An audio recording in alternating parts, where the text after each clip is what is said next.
Hi there guys, hopefully you're all doing well. Welcome to another How's It Holding Up video. Today I'm going to be featuring a car which has not been on the channel before, a Fiat or Abarth 124, which is something I've never really had much to do with, so it's going to be fun working on this one today.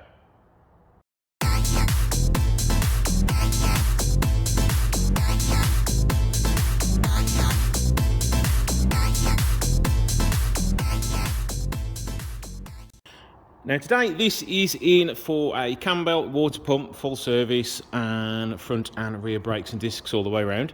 I think it's just over 3 years old now. It's done 35,000 miles and it's quite nice looking. I sat in one of these in the showroom when they first came out and I was like, I really like the look of them, but unfortunately felt a little bit too tight for me to get into, but jumped in this one today and gone, yeah, it is small, but I fit okay inside them.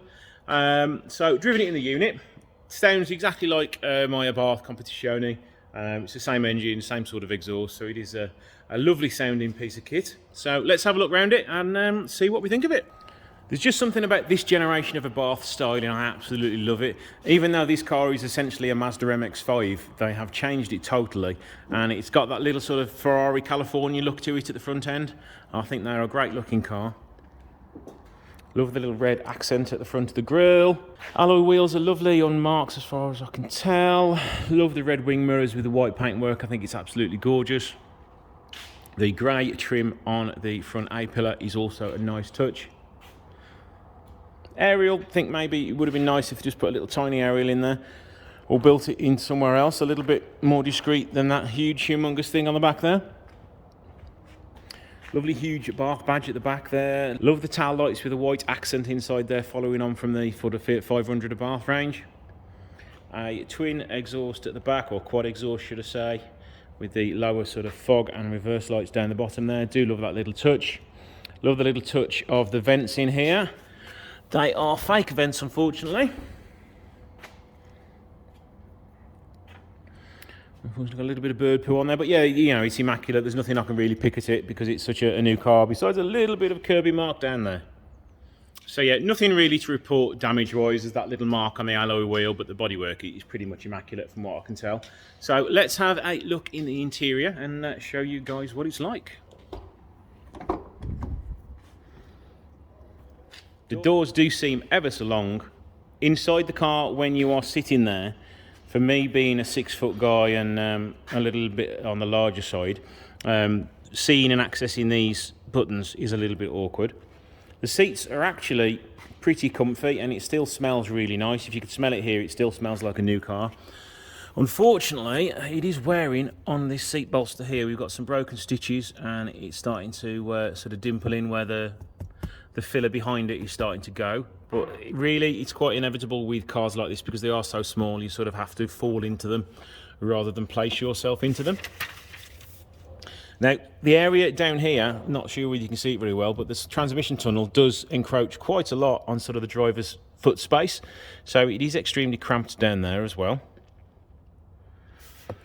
But on the dashboard, we do have the Alcantara half dash fitted to it.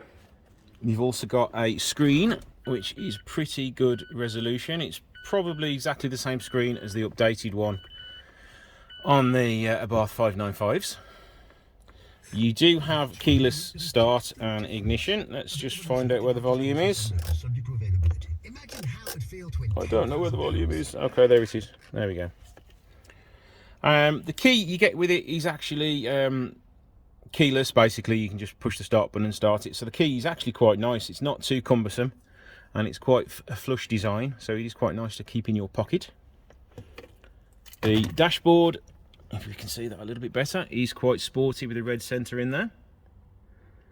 Steering wheel is very similar to the one in the Abarth, but we don't have the Alcantara top or bottom, but it is quite sporty and chunky to hold on to.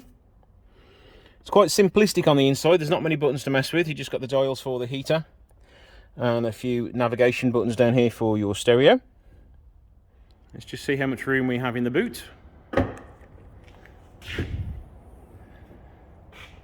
It's not too bad. You could get a suitcase in there. Probably a set of golf clubs if you really needed to. But that'll be sufficient for a nice weekend away or a small shopping trip. Now, as you're sitting in the car looking over the bonnet, it does feel huge, but you can sort of get the dimensions of it so you know where the end of it is quite easily.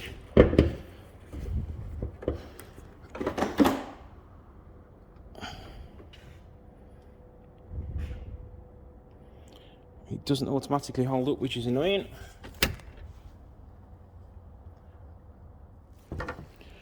Under the bonnet, we have got reasonable access to it. Your air filter box can be removed quite quickly, giving you a lot of access to the engine bay there. Turbo is lovely and easily accessible. Battery is easy to get to. Oil filter is reasonably easy to get to down there.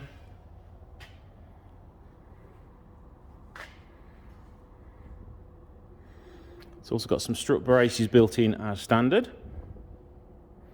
Yeah, it's quite straightforward to work on by the look of it, that is. Let's have a look on the underside now. There's loads of covers on it, so you can't see much. We've got the Bilstein suspension on the bottom there, showing a little bit of age, a little bit of rusting, but that's as you would expect. A little bit of rusting on the front subframe. It's all aluminium front lower arms. It's all a bit different to the sister 595 Fiat 500. All the jacking points are totally different. Because it's rear wheel drive, we have the diff at the back here. And your rear subframe again is rusting a little bit. Why don't they use better metal, or at least treat them a little bit better so they don't rust? I know the 500 suffer with leaking shocks, but these look okay. They're much better quality than the ones on the standard Fiat 500 anyway. But although it kind of looks like that back one is weeping a little bit. Try and get you to see that. It's just a little bit misty and greasy, so that might be starting to leak. Rear discs and pads at the back there, they're in to be changed anyway, but yes, there's a big massive lip on the back of those. Not so big on that side, but it's still a lip, so we're changing those anyway. Floor pan, a little bit of rust coming through here.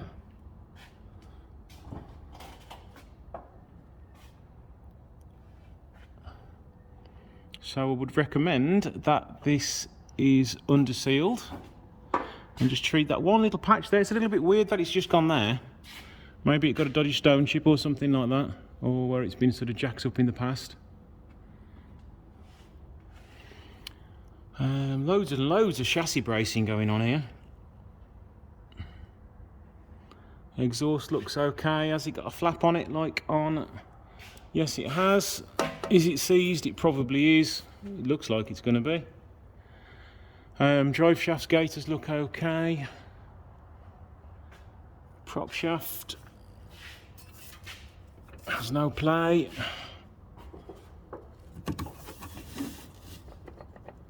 That's all okay. The full-on aluminium guard underneath here. Front exhaust looks okay from what I can see. Everything looks okay at the front here, but there's not much to see here until I get the undercovers off and I'm servicing it. So, just a quick one here. It's, you know, it's nice to look over something new and see the sort of the build differences between sort of the typical Fiat stuff and what's essentially a Mazda MX-5. So, vast difference compared to the Fiat 595. Is it a more superior car? They are fun to drive. I did go to the Abarth a good few years ago now, and I had several of these here going around a track where you could sit in them as a passenger and they chuck you all through donuts and do loads of special tricks with them. I think there's somebody driving around on two wheels as well, so they are fun little cars to own. I've never ever thought of owning one because in the showroom I always felt they were a little bit too small, but now sat in one again I'm like, ooh, I actually quite like these. So that's it for this one. I'm going to crack on doing all this other work on it. So thank you guys for watching. Don't forget to like, share and subscribe. I have my Patreon page, I have my Facebook page, and I've also got a YouTube channel membership, which I would greatly appreciate if you would consider joining. So see you in the next video.